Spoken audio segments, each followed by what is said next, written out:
Isang nakakagulat na balita ang umuugong ngayon sa showbiz world.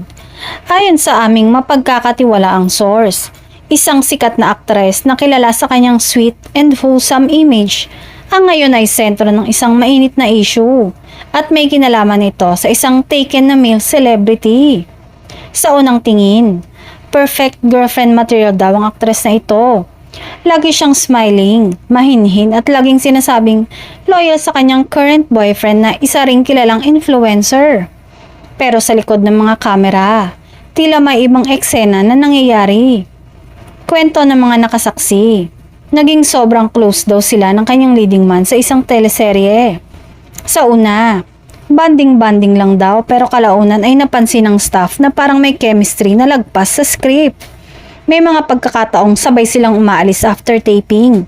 At minsan, pareho raw silang nawawala sa set ng sabay. Ang mas nakakagulat, ang aktor ay may matagal ng girlfriend, isang non-showbiz personality na madalas niyang i-post dati.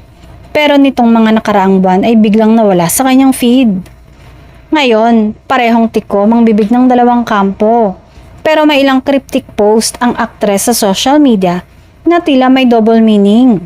Mga quote tungkol sa choosing happiness at letting go of guilt. Hindi naman alam kung totoo ang lahat ng ito. Pero kung totoo man, siguradong may mga magugulong relasyon kapag lumabas ang katotohanan.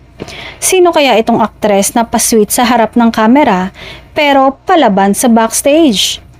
Kilala siya bilang millennial darling at recently lang ay nag-viral sa TikTok dahil sa kanyang dance cover.